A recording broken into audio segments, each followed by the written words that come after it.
Praise the Lord. Praise the Lord. The word of God says, this is the day that the Lord has made, and we will rejoice and we will be glad today. ದೇವರ ವಾಕ್ಯ ಹೇಳ್ತದೆ, ಈ ದಿನವು ಕರ್ತನಿಂದ ನೇಮಕವಾದ ದಿನ. ಈ ದಿನದಲ್ಲಿ ನಾವು ಹರ್ಷಿಸುತ್ತೇವೆ ಮತ್ತು ಉಲ್ಲಾಸಿಸುತ್ತೇವೆ. Amen. I'm going to share from the Gospel of John, chapter 5, verse 24. Gospel of John, chapter 5, verse 24. ಇವತ್ತು ನಾನು ನಿಮಗೆ ಯೋಹಾನನು ಬರೆದ ಸುವಾರ್ತೆ 5ನೇ ಅಧ್ಯಾಯ 24ನೇ ವಚನವನ್ನು ಪ್ರಸಂಗ ಮಾಡುತ್ತೇನೆ. Most assuredly I say to you, he who hears my word and believes in him who has sent me has eternal life and shall not come into judgment but pass from death to life. ನನ್ನ ವಾಕ್ಯವನ್ನು ಕೇಳಿ ನನ್ನನ್ನು ಕಳಿಸಿದಾತನನ್ನು ನಂಬುವವನು ನಿತ್ಯ ಜೀವವನ್ನು ಹೊಂದಿದ್ದಾನೆ. ಅವನು ತೀರ್ಪಿಗೆ ಗುರಿಯಾಗುವುದಿಲ್ಲ, ಮರಣದಿಂದ ಪಾರಾಗಿ ಜೀವಕ್ಕೆ ಸೇರಿದ್ದಾನೆ. Hallelujah. Hallelujah. Jesus said, he who hears my word and believes in him who has sent me has eternal life. ಯೇಸು ಹೇಳಿದ್ದಾನೆ, ನನ್ನ ಮಾತನ್ನು ಕೇಳಿ ನನ್ನನ್ನು ಕಳಿಸಿಕೊಟ್ಟಾತನನ್ನು ನಂಬುವವನು ಅವನು ನಿತ್ಯ ಜೀವವನ್ನು ಹೊಂದಿದ್ದಾನೆ. So the eternal life is an important thing everyone need to receive into their life. ಪ್ರತಿಯೊಬ್ಬ ವ್ಯಕ್ತಿಯು ಆತನ ಜೀವಿತದಲ್ಲಿ ನಿತ್ಯ ಜೀವವನ್ನು ಪಡೆದುಕೊಳ್ಳುವಂಥದ್ದು ಬಹಳ ಪ್ರಾಮುಖ್ಯ.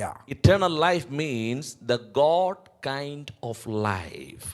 ಈ ನಿತ್ಯ ಜೀವ ಅಂದರೆ ದೇವರಲ್ಲಿ ಇರುವಂತ ಜೀವ. Amen.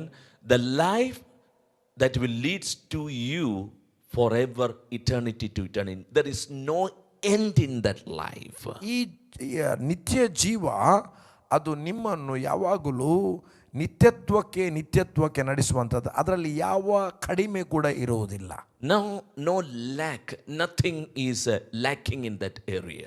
ಆ ಭಾಗದಲ್ಲಿ ಯಾವ ಕೊರತೆ ಎಂಬುದು ಇರುವುದೇ ಇಲ್ಲ. That's why Jesus told, the Gospel of John chapter 10 verse 10 says, the thief only comes to steal, kill and destroy, but I have come that you may have life and life in all abundance, eternal life. ಅದಕ್ಕಾಗಿ ಯೋಹಾನನು ಬರೆದ ಸುವಾರ್ತೆ 10ನೇ ಅಧ್ಯಾಯ 10ನೇ ವಚನದಲ್ಲಿ ಹೀಗೆ ಬರೆದಿದೆ, ಕಳ್ಳನು ಕದ್ದುಕೊಳ್ಳುವುದಕ್ಕೂ ಕಸಿದುಕೊಳ್ಳುವುದಕ್ಕೂ ಕೊಲ್ಲುವುದಕ್ಕೂ ಬರುತ್ತಾನೆ ಹೊರತು ಮತ್ತೆ ಯಾವುದಕ್ಕೂ ಬರುವುದಿಲ್ಲ. ನಾನಾದರೂ ಅವುಗಳಿಗೆ ಜೀವವಿರಬೇಕೆಂಬುದಾಗಿ, ಆ ಜೀವವು ಸಮೃದ್ಧಿಯಾಗಿ ಇರಬೇಕೆಂಬುದಾಗಿ ಬಂದಿದ್ದೇನೆ. So when a person believe in the Lord Jesus Christ or the finished work of the Lord Jesus Christ, ಯಾವನಾದರೂ ಒಬ್ಬ ವ್ಯಕ್ತಿ ಕರ್ತನಾದ ಯೇಸು ಶಿಲುಬೆಯಲ್ಲಿ ಮಾಡಿ ಮುಗಿಸಿದ ಕೆಲಸದ ಮೇಲೆ, ಕರ್ತನಾದ ಯೇಸುವಿನ ಕಾರ್ಯದ ಮೇಲೆ ನಂಬಿಕೆ ಇಡುತ್ತಾನೋ, he has the eternal life. ಅವನಿಗೇನೆ ನಿತ್ಯ ಜೀವ ಇರುವಂಥದ್ದು. That quality of eternal life means, word of God says, they are passed from eternal death into eternal life. ಒಂದು ನಿತ್ಯ ಜೀವದ ಗುಣ ಏನಂದ್ರೆ, ಯಾವ ವ್ಯಕ್ತಿ ನಿತ್ಯ ಜೀವವನ್ನು ಹೊಂದಿದ್ದಾನೆ ಅವನು ನಿತ್ಯತ್ವದ ಮರಣದಿಂದ ಬಿಡುಗಡೆಯಾಗಿ ನಿತ್ಯತ್ವಕ್ಕೆ ಇರುವಂತ ಜೀವಕ್ಕೆ ಆತನು ಸೇರಿದ್ದಾನೆ. Amen. You are disconnected from the kingdom of darkness and you are in the kingdom of Lord Jesus Christ. ನೀವು ಅಂಧಕಾರದ ದೊರೆತನಕ್ಕೆ ಸಂಪೂರ್ಣವಾಗಿ ಕಡಿಯಲ್ಪಟ್ಟು ನಿತ್ಯ ಜೀವಕ್ಕೆ ಕ್ರಿಸ್ತನ ರಾಜ್ಯಕ್ಕೆ ಸೇರ್ಪಡೆಯಾಗಿರುವ. One more verse I would like to read you from. ಇನ್ನೊಂದು ವಚನವನ್ನು ನಿಮಗೋಸ್ಕರ ನಾನು ಓದುತ್ತೇನೆ. Gospel of John chapter 20 verse 31. Gospel of John chapter 20 verse 31. But these things are written that you may believe that Jesus is the Christ and the Son of God, and that believing you may have life in his name. ಇಲ್ಲಿ 20 chapter 20 verse 31. Okay. Right. Chapter 20 31 verse. 31. Okay. Right. ಆದರೆ ಯೇಸು ದೇವಕುಮಾರನಾದ ಕ್ರಿಸ್ತನೆಂದು ನೀವು ನಂಬುವಂತೆಯೂ Amen. ನಂಬಿ ಆತನ ಹೆಸರಿನ ಮೂಲಕ ಜೀವವನ್ನು ಪಡೆಕೊಳ್ಳುವಂತೆಯೂ ಇಷ್ಟೆಲ್ಲ ಬರೆದದೆ. Hallelujah. So John says, why this letter has been given to you? That means, why these words are coming to you? ಇವನು ಯೋಹನನ್ನು ಬರೀತಾ ಇದ್ದಾನೆ, ಈ ವಾಕ್ಯ ನಿಮಗೆ ಯಾಕೆ ಬರ್ತಾ ಇದೆ, ಯಾಕೆ ನಿಮಗೋಸ್ಕರ ಬರೆದಿದೆ The ಎಂಬುದಾಗಿ. key thing that you may believe Jesus Christ is the Son of God. ಅದು ಕೀಲಿ ಅಂದ್ರೆ ಬೀಗದ ಕೈ ಆಗಿರುವಂತ ಒಂದು ವಚನ ಯಾವುದಂದ್ರೆ ಯೇಸುವೇ ಕ್ರಿಸ್ತನೆಂಬುದಾಗಿ ನಂಬುವಂತ. That is very important thing. ಅದು ಇದುವೇ ಬಹಳ ಪ್ರಾಮುಖ್ಯವಾದ ಭಾಗ. Many people are not believing Jesus is the Son of God. ಅನೇಕ ಜನರು ಯೇಸುವನ್ನು ದೇವರ ಮಗನೆಂಬುದಾಗಿ ನಂಬುವುದಿಲ್ಲ. Unless and until a person believe Jesus is the Son of God, there is no eternal life in that person. ಎಲ್ಲಿಯ ತನಕ ಒಬ್ಬ ವ್ಯಕ್ತಿ ಯೇಸುವೇ ದೇವ ಕುಮಾರನೆಂದು ನಂಬುವುದಿಲ್ಲವಾ ಅಲ್ಲಿ ತನಕ ನಿತ್ಯ ಜೀವ ಅವನಿಗೆ ಸಿಗುವುದಿಲ್ಲ. Many people believe Jesus is a good teacher, a good person, done many miracles, healed many people, like that. I am not telling about that faith. This is faith means Jesus is the Son of God. ಅನೇಕ ಜನರು ಯೇಸು ಕ್ರಿಸ್ತನು ಗುಣಪಡಿಸುವ ಆತನು, ಸಮಾಧಾನ ಪಡಿಸುವ ಆತನು, ಈಗ ಆತನು ಮಾಡಿದ ಆತನ ಅದ್ಭುತ ಕಾರ್ಯಗಳು ನೋಡಿ ಆ ರೀತಿಯಾಗಿ ಇರುವವನೆಂಬುದಾಗಿ ತಿಳುಕೊಳ್ಳುತ್ತಾರೆ, ನಂಬುತ್ತಾರೆ. ನಾನು ಆ ನಂಬಿಕೆಯ ಬಗ್ಗೆ ಮಾತನಾಡ್ತಾ ಇಲ್ಲ. Amen. ಯೇಸುವೇ ದೇವ ಕುಮಾರನೆಂದು ನಂಬುವ ಬಗ್ಗೆ ಮಾತನಾಡ್ತಾ ಇದ್ದೆ. That means you are surrendering your life to Christ. ಈ ರೀತಿಯಾಗಿ ಹೇಳುವಾಗ ಇದರ ಅರ್ಥ ಏನೆಂದರೆ ನೀವು ನಿಮ್ಮ ಜೀವಿತವನ್ನು ಕರ್ತನಿಗೆ ನೀವು ಸಮರ್ಪಿಸುವಂತದ್ದು. Amen. That means you are telling, Lord, I surrender my life to you.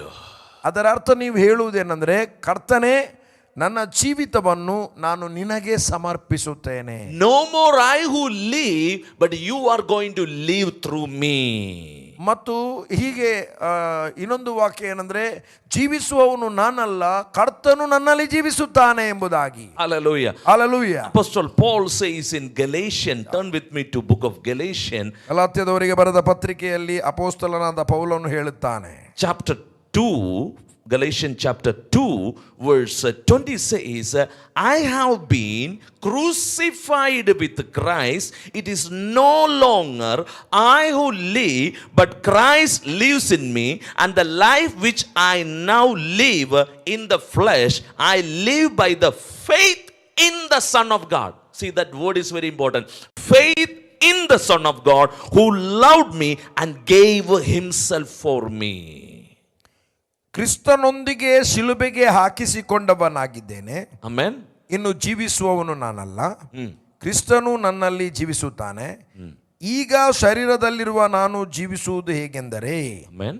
ದೇವ ಕುಮಾರನ ಮೇಲಿನ ನಂಬಿಕೆಯಿಂದಲೇ. Hallelujah. ಇದು ಬಹಳ ಪ್ರಾಮುಖ್ಯ. ನೋಡಿ, ಅಲ್ಲಿ ಅವನು ಹೇಳ್ತಾನೆ ದೇವ ಕುಮಾರನ ಮೇಲಿನ ನಂಬಿಕೆಯಿಂದಲೇ ಎಂಬುದಾಗಿ. Faith in the Son of God. ದೇವ ಕುಮಾರನ ಮೇಲನ ನಂಬಿಕೆಯಿಂದಲೇ. Hallelujah. Jesus is the God in the flesh. ಯೇಸು ಶರೀರದಲ್ಲಿ ಬಂದಿರುವಂತ ದೇವಕುಮಾರನ ಅಥವಾ ದೇವರು ಆಗಿದ್ದಾರೆ. Amen. When you say Jesus is the Son of God means you are accepting Jesus came as a human being in the natural way as a God. ಯೇಸು ಕ್ರಿಸ್ತನು ಪರಲೋಕದಿಂದ ಶರೀರಧಾರಿಯನ್ನು ಧರಿಸಿ ಸ್ವಾಭಾವಿಕ ಲೋಕದಲ್ಲಿ ದೇವರಾಗಿ ಇರಲಿಕ್ಕೆ ದೇವರಾಗಿ ಬಂದಿರುವ ಆತನು. Amen. ಮನುಷ್ಯ ಕುಮಾರನಾಗಿ ಬಂದ ದೇವರು ಎಂಬುದಾಗಿ. Son of God. Very ಆತನು ದೇವರ ಮಗನು. Amen. So when a person believe that, ಒಬ್ಬ ವ್ಯಕ್ತಿ ಆ ರೀತಿಯಾಗಿ ನಂಬುವಾಗ, I'll tell you, he will have eternal life in him. ಯಾವ ವ್ಯಕ್ತಿ ಈ ರೀತಿಯಾಗಿ ನಂಬುತ್ತಾನೋ ಅವನಿಗೆ ನಿತ್ಯ ಜೀವವು ಸಿಗುವಂತ. It says, I live by the faith in the Son of God who loved me and gave himself for me. ಅಲ್ಲಿ ಹೀಗೆ ಹೇಳ್ತದೆ, ಈಗ ಶರೀರದಲ್ಲಿರುವ ನಾನು ಜೀವಿಸುವುದು ಹೇಗೆಂದರೆ ದೇವಕುಮಾರನ ಮೇಲನ ನಂಬಿಕೆಯಿಂದಲೇ ಆತನು ನನ್ನನ್ನು ಪ್ರೀತಿಸಿ ನನಗೋಸ್ಕರ ತನ್ನನ್ನು ಒಪ್ಪಿಸಿಕೊಟ್ಟನು. Hallelujah. So it's a very clearly it says he loved me and he given himself for me. ಇಲ್ಲಿ ಬಹಳ ಸ್ಪಷ್ಟವಾಗಿ ಹೇಳ್ತದೆ, ಆತನು ನನ್ನನ್ನು ಪ್ರೀತಿಸಿದ ಮತ್ತು ತನ್ನನ್ನೇ ನನಗೋಸ್ಕರ ಕೊಟ್ಟು ಬಿಟ್ಟ ಎಂಬುದಾಗಿ. See, God's love, it's a sacrificial love. ದೇವರ ಪ್ರೀತಿ ಅದು ತ್ಯಾಗದಿಂದ ಕೂಡಿದ ಪ್ರೀತಿ. Once and forever on the cross of Calvary, the God Almighty Lord Jesus Christ came and he given everything for us on the cross. ಶಿಲುಬೆಯಲ್ಲಿ ಕರ್ತನಾದ ಯೇಸು ಒಂದೇ ಸಾರಿ ನಮಗೋಸ್ಕರ ತನ್ನನ್ನು ಸಮರ್ಪಿಸಿಬಿಟ್ಟ. Hallelujah. Hallelujah. Why? ಯಾಕೆ? In order to purchase us back. ಆತನು ನಮ್ಮನ್ನು ಹಿಂತಿರುಗಿ ಸಂಪಾದಿಸುವುದಕ್ಕೋಸ್ಕರ. God doesn't want us to die in our sins. ದೇವರು ನಾವು ನಮ್ಮ ಪಾಪದಲ್ಲಿ ಸಾಯುವುದು ಆತನಿಗೆ ಇಷ್ಟ ಇರಲಿಲ್ಲ. God doesn't want us to suffer in the curses. ನಾವು ಪಾಪದಲ್ಲಿಯೂ ಮತ್ತು ಶಾಪದಲ್ಲಿಯೂ ಸಾಯುವುದು ಆತನಿಗೆ ಬೇಡವಾಗಿತ್ತು. He wanted his children to be back into his presence. ಆತನಿಗೆ ತನ್ನ ಎಲ್ಲಾ ಮಕ್ಕಳು ಆತನ ಪ್ರಸನ್ನತೆಗೆ ಹಿಂದಿರುಗಿ ಬೇಕಿತ್ತು. Hallelujah. That's why the word of God says in the book of Hebrews. ಅದಕ್ಕಾಗಿ ದೇವರ ವಾಕ್ಯ ಇಬ್ರಿಯರ ಬರೆದ ಪತ್ರಿಕೆಯಲ್ಲಿ Hebrews chapter 2 verse 14.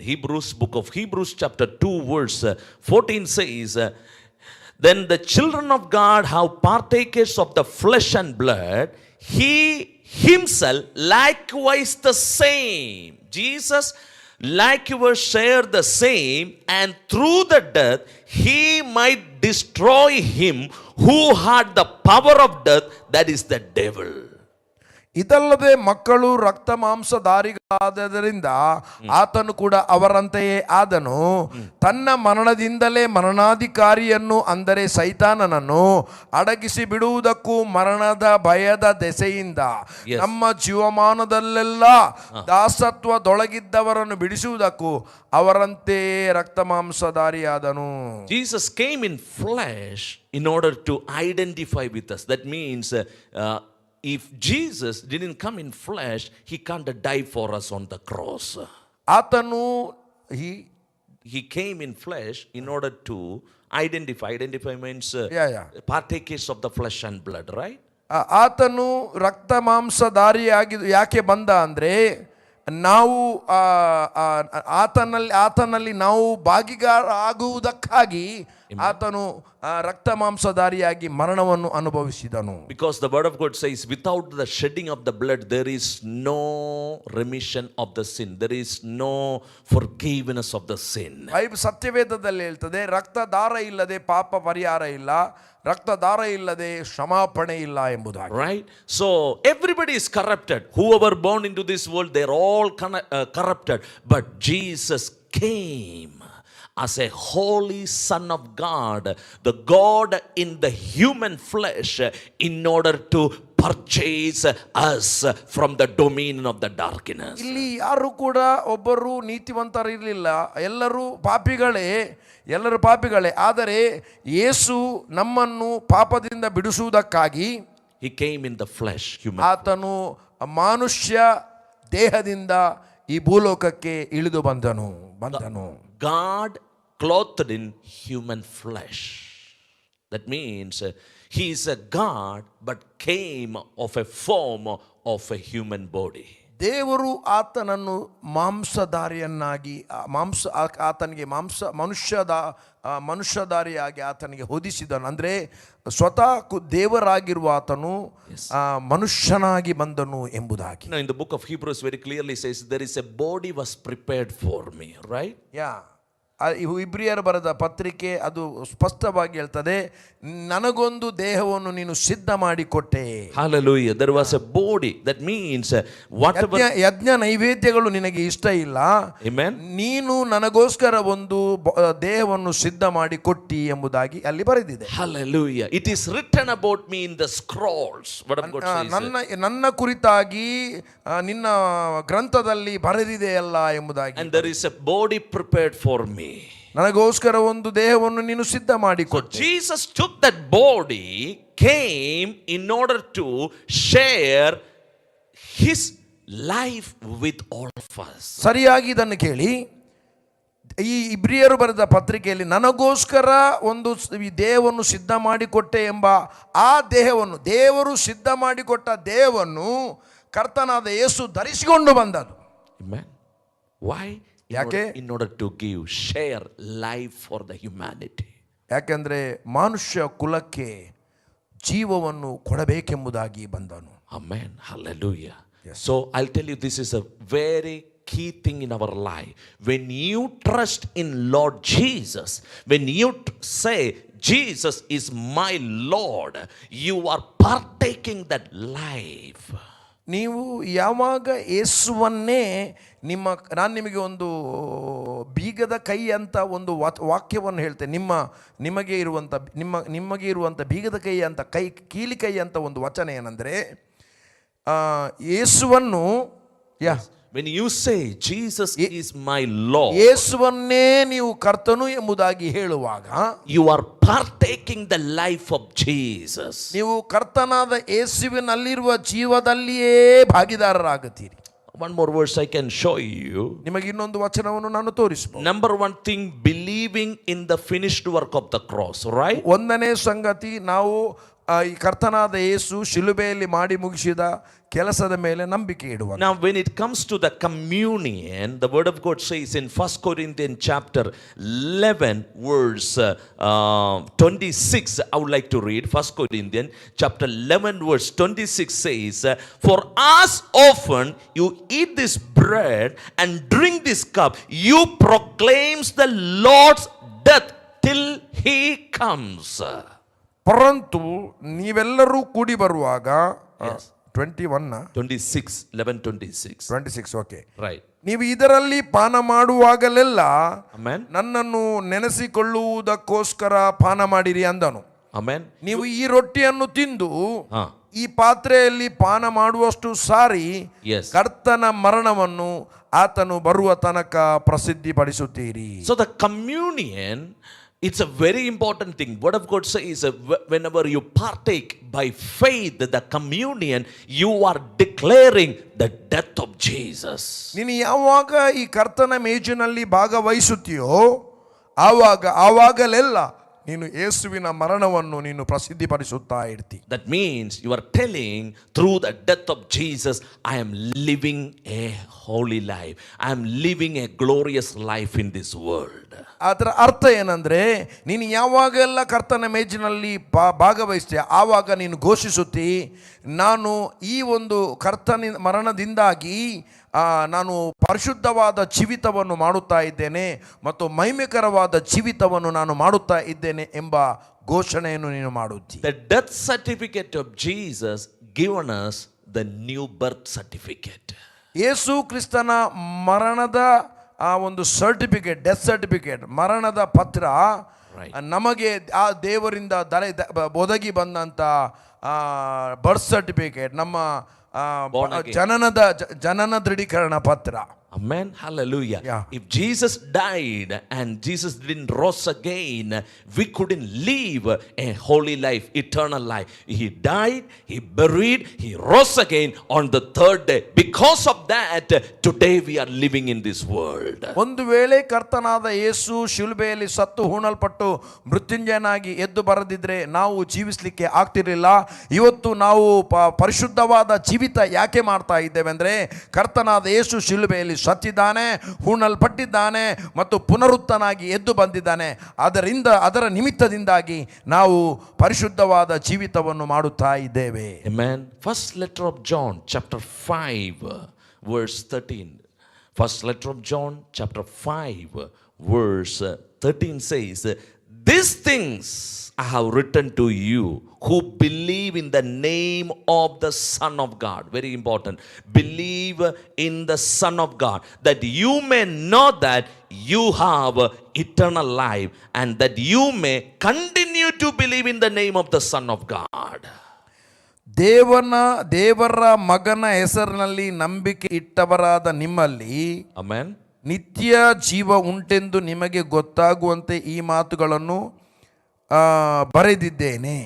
ಇಲ್ಲಿ ಇಂಗ್ಲಿಷ್ನಲ್ಲಿ ಹೇಳ್ತದೆ continuously believing of son of god, ಅಂದರೆ ಅದನ್ನು ಯಾವಾಗಲೂ ನಂಬುವಂತೆ ಈ ಮಾತನ್ನು ಬರೆದಿದ್ದೇನೆ. He is the Son of God. ಆತನೇ ದೇವಕುಮಾರನು. Hallelujah. Amen. So when you believed, you have entered into the eternal life. ನೀವು ಯಾವಾಗ ಆತನನ್ನು ನಂಬುತ್ತೀರೋ ಆಗ ನೀವು ನಿತ್ಯ ಜೀವಕ್ಕೆ ಪ್ರವೇಶಿಸುತ್ತೀರಿ. And the word of God says, continue to believe. ದೇವರ ವಾಕ್ಯ ಹೇಳ್ತದೆ ಯಾವಾಗಲೂ ನಂಬುವುದು. Continue. That means you are declaring Jesus is my Lord. ಅದರ ಅರ್ಥ ನೀವು ನಂಬುವುದು ಅಂದರೆ ಯಾವಾಗಲೂ ನೀವು ಹೇಳ್ತಾ ಇರ್ತೀರಿ ಯೇಸುವೇ ನನ್ನ ಕರ್ತನು ಎಂಬುದಾಗಿ. That means he is the Lord over my life. What he says, I am ready to do it in my life. ಇದರ ಅರ್ಥ ಏನಂದ್ರೆ ಆತನು ನನ್ನ ಜೀವಿತದ ಮೇಲೆ ಕರ್ತನು ಅಥವಾ ಒಡೆಯನಾಗಿದ್ದಾನೆ. ಆತನು ಏನು ಹೇಳುತ್ತಾನೆ ಅದನ್ನೇ ನಾನು ಕೇಳುತ್ತೇನೆ ಎಂಬುದಾಗಿ. The word Lord in a Greek says kurios. That means he is my master. He is my master. What he says, I am ready to do it in my life.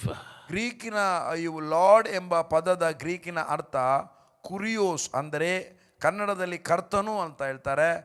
ಇಂಗ್ಲಿಷ್ನಲ್ಲಿ ಮಾಸ್ಟರ್, ಅಂದರೆ ಆತನೇ ಎಲ್ಲದಕ್ಕೂ ಮೇಲೆ ಇರುವ, ನನ್ನ ಮೇಲೆ ಎಲ್ಲದಕ್ಕೂ ಎಲ್ಲದರಲ್ಲಿ ನನ್ನ ಮೇಲೆ ಇರುವ ಆತನೇ ಎಂಬುದಾಗಿ. For example, in the olden days, there is a slavery system were there, right? So people used to purchase the slave. Once a slave is purchased by one master, he is the property of that master, right? He can't have a personal choice. Whatever the master says, he have to obey. In the same way, in the New Testament, we are purchased by the Lord Jesus Christ. He is my master. He is my owner. I am not belong to myself. ಹಳೆ ಒಡಂಬಡಿಕೆಯಲ್ಲಿ ನಾವು ಕಾಲದಲ್ಲಿ ನೋಡುವಾಗ ಗುಲಾಮನ ಪದ್ಧತಿ ಇತ್ತು. ಏನು ಮಾಡ್ತಿದ್ರಂದರೆ ಒಬ್ಬ ಧನಿಕನು ಹೋಗಿ ಗುಲಾಮಗಿರಿಗೆ ಅವನಿಗೆ ಆ ವ್ಯಕ್ತಿಯ ಸಂಬಂಧಪಟ್ಟವರಿಗೆ ಹಣ ಕೊಟ್ಟು ಆತನನ್ನು ಖರೀದಿ ಮಾಡಿ ಬರ್ತಿದ್ದ. ಆ ಒಬ್ಬ ವ್ಯಕ್ತಿ ಯಾವ ವ್ಯಕ್ತಿಯನ್ನು ಖರೀದಿ ಮಾಡಿ ಬಂದನ ಮತ್ತು ಅವನಿಗೆ ಅವನ ಸ್ವಂತ ಯಾವುದು ಇಲ್ಲ, ಅವನು ಎಲ್ಲ ವಿಷಯದಲ್ಲಿ ಆ ಮಾಸ್ಟರಿಗೆ, ಆ ಧನಿಕನಿಗೆ ಸಂಬಂಧಪಟ್ಟವನು ಆದ. ಈಗ ಏನು ಆ ಧನಿಕನು ಹೇಳ್ತಾನೆ, ಧನಿಕನು ಹೇಳಿದಾಗೆ ಕೇಳಬೇಕು. ಆ ಧನಿಕನಿಂದಲೇ ಎಲ್ಲ ಅವನಿಗೆ ಪೂರೈಸಲ್ಪಡುವಂಥದ್ದು. ಅದೇ ರೀತಿಯಾಗಿ ಕರ್ತನಾದ ಯೇಸು ಅದ ಮಾಸ್ಟರ್, ಅಂದರೆ ಆತನೇ ನಮ್ಮನ್ನು ಖರೀದಿ ಮಾಡಿದಾತನು, ಪರ್ಚೇಸ್ ಮಾಡಿದಾತನು, ಆತನೇ ನಮ್ಮ ಎಲ್ಲವೂ ಎಂಬುದಾಗಿ ಅರ್ಥವನ್ನು ಸೂಚಿಸ್ತಾರೆ. Amen. You are belongs to him and Christ is belongs to you. ನೀನು ಕರ್ತನಿಗೆ ಸಂಬಂಧಪಟ್ಟವನು, ಕ್ರಿಸ್ತನು ನಿನಗೆ ಸಂಬಂಧಪಟ್ಟವನು. 1 Corinthians chapter 6 verse 19. Let me read these words on words. 1 Corinthians chapter 6 verse 19 says, don't you know that your body is the temple of the Holy Spirit who is in you, whom you have from God, and you are not your own. ದೇವರಿಂದ ದೊರಕಿ ನಿಮ್ಮ ಒಳಗೆ ನೆಲೆಗೊಂಡಿರುವ ಪವಿತ್ರಾತ್ಮನಿಗೆ ನಿಮ್ಮ ದೇಹವು ಗರ್ಭಗುಡಿಯಾಗಿದೆ ಎಂಬುದು ನಿಮಗೆ ತಿಳಿಯದೋ? ನೀವು ನಿಮ್ಮ ಸ್ವಂತ ಸೊತ್ತಲ್ಲ, ಕ್ರಯಕ್ಕೆ ಕೊಳ್ಳಲ್ಪಟ್ಟವರು. Hallelujah. You are under a master. You have a master over your life. ನೀನು ಒಬ್ಬ ಕರ್ತನ ಕೆಳಗೆ ಇದ್ದಿ ಮತ್ತು ನಿನ್ನ ಮೇಲೆ ಕರ್ತನು ಇದ್ದಾನೆ. Amen. Jesus is the Lord over your life. ಕರ್ತನಾದ ಯೇಸು ನಿನ್ನ ಜೀವಿತದ ಮೇಲೆ ಆತನೇ ಕರ್ತನಾಗಿದ್ದಾನೆ. That means what? A Christian life is a dedicated life. You can't live like what you desire. You have to listen from the Lord and live. ಕ್ರಿಸ್ತನಲ್ಲಿ ಇರುವಂತ ನಮ್ಮ ಜೀವಿತ ಅದು ಸಮರ್ಪಣೆಯ ಜೀವಿತ. ನಮಗೆ ನಮ್ಮ ಮೇಲೆ ನಮ್ಮದೇ ಆದ ಹಕ್ಕು ಅಲ್ಲ, ನಮ್ಮ ಮೇಲೆ ದೇವರ ಹಕ್ಕು ಇರುವ, ಕರ್ತನ ಹಕ್ಕು ಇರುವಂತ. Amen. What he says, I must listen and I must walk in that word. That is a Christian life. ಆತನು ಏನು ಹೇಳುತ್ತಾನೆ ಅದನ್ನು ನಾವು ಕೇಳುವುದು, ಆತನು ಏನು ಹೇಳುತ್ತಾನೆ ಹಾಗೆ ನಾವು ನಡೆಯುವುದು, ಅದು ಕ್ರೈಸ್ತಿಯ ಜೀವಿತ. Otherwise, ಇಲ್ಲದಿದ್ದರೆ Christian life will not be the true full meaning. Just born again, okay, I can live for myself. That is not a Christian life. That is that is a very low kind of life. That is a failure life. ಇಲ್ಲದಿದ್ದರೆ ಒಂದು ವೇಳೆ ಆತನು ಹೇಳಿದ್ದನ್ನು ನಾವು ಕೇಳದೆ ಇರುವುದಾದರೆ ಆ ಜೀವಿತ ಕ್ರೈಸ್ತಿಯ ಜೀವಿತದ ಹಾಗೆ ಕಂಡು ಬರುವುದಿಲ್ಲ. ಅದು ಕೀಳು ಮಟ್ಟದ ಆಲೋಚನೆ ಮಾಡುವಂಥ ಜೀವಿತವಾಗಿರುತ್ತದೆ. We are not called for that. ನಾವು ಅದಕ್ಕಾಗಿ ಕರೆಯಲ್ಪಡಲಿಲ್ಲ. Word of God says, ದೇವರ ವಾಕ್ಯ ಹೇಳ್ತದೆ, 6 verse 20 says, for you were brought at a price. Word of God says, 6ನೇ ಅಧ್ಯಾಯ 19ನೇ 20ನೇ ವಚನ ಹೇಳ್ತದೆ, ನೀವು ಕ್ರಯಕ್ಕೆ ಕೊಳ್ಳಲ್ಪಟ್ಟವರು. always remember, you are brought with a price. ಯಾವಾಗಲೂ ನೆನಪಿಡಿ, ನೀವು ಹಣ ಕೊಟ್ಟು ಖರೀದಿ ಮಾಡಲ್ಪಟ್ಟವರು. This is not purchased by gold or silver. This is purchased by the precious blood of Jesus. ಕ್ಷಮಿಸಿ, ನಾನು ಕ್ರಯ ಕೊಟ್ಟು ಕೊಂಡಲ್ಪಟ್ಟವರು ಅಂತ ಹೇಳೋ ಹಣ ಅಂತ ಹೇಳಿದೆ. ಇಟ್ ಈಸ್ ನಾಟ್ ಹಣ. Yes. ಒಂದು ಬಂಗಾರ, ಚಿನ್ನವಾಗಲಿ ಬೆಳ್ಳಿಯಾಗಲಿ ಏನೇ ಅಮೂಲ್ಯ ವಸ್ತುಗಳನ್ನು ಕೊಟ್ಟು, ಅಂಥ ವಸ್ತುಗಳನ್ನು ಕೊಟ್ಟು ಖರೀದಿ ಮಾಡಲ್ಪಟ್ಟದ್ದು ಅಲ್ಲ.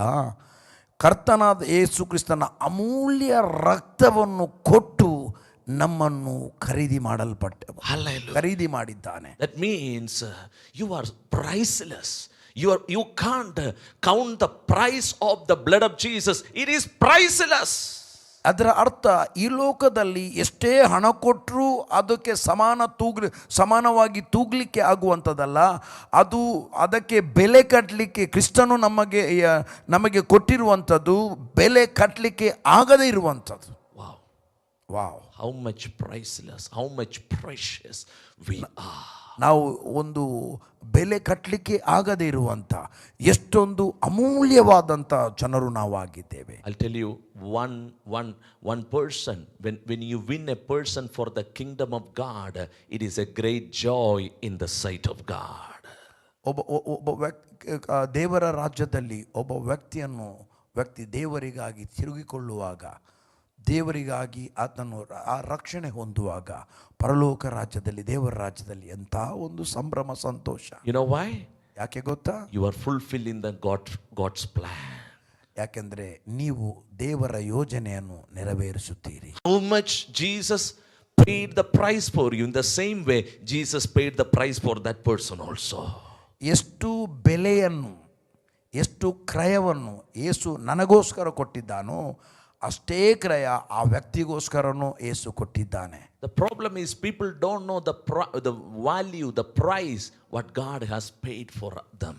ಸಮಸ್ಯೆ ಇಲ್ಲಿ ಏನೆಂದರೆ, ದೇವರು ಎಷ್ಟು ಮನುಷ್ಯ ಕುಲಕ್ಕೋಸ್ಕರ ಎಷ್ಟು ಕ್ರಯವನ್ನು ತೆತ್ತಿದ್ದಾರೆ, ಬೆಲೆಯನ್ನು ತೆತ್ತಿದ್ದಾರೆ ಎಂಬುದಾಗಿ ಜನರಿಗೆ ಗೊತ್ತೇ ಇಲ್ಲ. They are blind in that area. ಆ ಭಾಗದಲ್ಲಿ ಅವರು ಕುರುಡರಾಗಿದ್ದಾರೆ. But let me tell you, ಆದರೆ ನಾನು ನಿನಗೆ ಹೇಳುತ್ತೇನೆ, when you function in the word of God and the prayer, the blindness will open up, move out of their life. ನೀನು ಯಾವಾಗ ದೇವರ ಆತ್ಮದಲ್ಲಿ ಫಂಕ್ಷನ್ ಆಗಿ ಕಾರ್ಯಪ್ರವರ್ತನೆಗೊಂಡು ನೀನು ಪ್ರಾರ್ಥಿಸಿದಾಗ ಅಂತ ವ್ಯಕ್ತಿಗಳಲ್ಲಿ ಆ ಕುರುಡುತನವು ನೀಗಿಸಲ್ಪಡುತ್ತದೆ. Word of God says, as for me and my household we shall serve the Lord. ದೇವರ ವಾಕ್ಯ ಹೇಳ್ತದೆ, ನಾನು ನನ್ನ ಮನೆಯವರು ಯೆಹೋವನನ್ನೇ, ಕರ್ತನನ್ನೇ ಸೇವಿಸುವೆವು ಎಂಬುದಾಗಿ. Amen. People will know the price, the value what Jesus is valuing them. ಆಗ ಅವರಿಗೆ ಗೊತ್ತಾಗ್ತದೆ ಯೇಸು ಕ್ರಿಸ್ತನು ಅವರಿಗೆ ಎಂಥ ಅಮೂಲ್ಯವಾದ ಬೆಲೆಯನ್ನು ಕೊಟ್ಟಿದ್ದಾನೆ ಅಥವಾ ಎಷ್ಟು ಅಮೂಲ್ಯರು ಎಂಬುದಾಗಿ. My dear ones, I want to encourage you, each one of you. ನನ್ನ ಪ್ರಿಯ ಜನರೇ, ನಾನು ನಿಮ್ಮೆಲ್ಲರನ್ನು ಉತ್ತೇಜನ ಪಡಿಸುತ್ತೇನೆ. You are so precious. ನೀವೆಲ್ಲರೂ ಬಹಳ ಅಮೂಲ್ಯವಾದ. You are so valuable in the sight of God. ನೀವು ಕರ್ತನ ದೃಷ್ಟಿಯಲ್ಲಿ ಭಯಂಕರ ಬೆಲೆ ಉಳ್ಳವರು. None of you is ordinary. ನೀವು ಯಾರು ಕೂಡ ಸಾಧಾರಣವಾದವರಲ್ಲ. God sees you in a very special way. ದೇವರು ನಿಮ್ಮನ್ನು ನೋಡುವಾಗ ಅತಿ ಉನ್ನತವಾದ ಮಟ್ಟದಲ್ಲಿ ನೋಡುತ್ತಾರೆ. Word of God says, for God so loved the world and he given his only begotten son, so that whosoever believe in him shall not perish but they must have everlasting eternal life. ದೇವರ ವಾಕ್ಯ ಹೇಳ್ತದೆ, ದೇವರು ಲೋಕದ ಮೇಲೆ ಎಷ್ಟೋ ಪ್ರೀತಿಯನ್ನಿಟ್ಟು ತನ್ನ ಒಬ್ಬನೇ ಮಗನನ್ನು ಕೊಟ್ಟಿದ್ದಾನೆ. ಆತನನ್ನು ನಂಬುವ ಒಬ್ಬನಾದರೂ ನಾಶವಾಗದೆ ಎಲ್ಲರೂ ನಿತ್ಯ ಜೀವವನ್ನು ಹೊಂದಬೇಕೆಂಬುದಾಗಿ ಆತನನ್ನು ಕೊಟ್ಟಿದ್ದಾನೆ. Amen. Amen. How many of us have a desire to pray for one another? Lord, let this love, let this message reach to many people. ಎಷ್ಟು ಮಂದಿ ಒಬ್ಬರಿಗೊಬ್ಬಸ್ಕರ ಪ್ರಾರ್ಥನೆ ಮಾಡಲಿಕ್ಕೆ ಸಿದ್ಧರಾಗಿದ್ದೀರಿ? ಏನಂದರೆ, ಕರ್ತನೆ, ಈ ನಿನ್ನ ಪ್ರೀತಿ ಮತ್ತು ಈ ಪ್ರೀತಿಯ ಸಂದೇಶ ಎಲ್ಲರೂ ತಿಳಿದುಕೊಳ್ಳಲಿ, ಎಲ್ಲರಲ್ಲಿ ಹಬ್ಬಲಿ ಎಂಬುದಾಗಿ. Amen. I'll tell you, pray. You are saved because of somebody's prayer. ನಾನು ಹೇಳ್ತೇನೆ, ನೀವು ಪ್ರಾರ್ಥನೆ ಮಾಡಿ. ಯಾಕೆ ಗೊತ್ತಾ? ನೀವು ರಕ್ಷಣೆ ಹೊಂದಿದ್ದೀರಿ ನಿಮಗೋಸ್ಕರ. ಯಾಕೆಂದರೆ ನಿಮಗೋಸ್ಕರ ಯಾರೋ ಒಬ್ಬ ಪ್ರಾರ್ಥನೆ ಮಾಡಿದ್ದಾರೆ. Of course, Jesus paid the price 100%. ಖಂಡಿತವಾಗಿ ಯೇಸು ಅದಕ್ಕೆ ಬೆಲೆ ತೆತ್ತದ್ದು. ಆದರೆ ಯಾರೋ ಒಬ್ಬನು ಪ್ರಾರ್ಥನೆ ಮಾಡಿದ್ದಾನೆ, ನೀವು ರಕ್ಷಣೆ ಹೊಂದಿದ್ದೀರಿ. Somebody's prayer, somebody's tears are behind your salvation. ಓ, ನಿನ್ನ ರಕ್ಷಣೆ ಹಿಂದೆ ಯಾರ್ದೋ ಒಬ್ಬರ ಪ್ರಾರ್ಥನೆ, ಯಾರ್ದೋ ಒಬ್ಬನ ಕಣ್ಣೀರು ಇತ್ತು. Amen. Why not we can pray for one another? ನಾವು ಒಬ್ಬರಿಗೋಸ್ಕರ ಒಬ್ಬರು ಪ್ರಾರ್ಥನೆ ಮಾಡುವ. We pray for one another. ನಾವು ಒಬ್ಬರಿಗೋಸ್ಕರ ಒಬ್ಬರು ಪ್ರಾರ್ಥನೆ ಮಾಡುವ. Through you the kingdom of God will move. ನಿನ್ನ ಮೂಲಕ ದೇವರ ರಾಜ್ಯವು ಚಲಿಸುತ್ತದೆ. You are going to be a great blessing. ನೀನು ಅತಿ ಉನ್ನತವಾದ ಆಶೀರ್ವಾದವಾಗಿರುತ್ತಿ. In these days, as we pray, something is going to change the situation.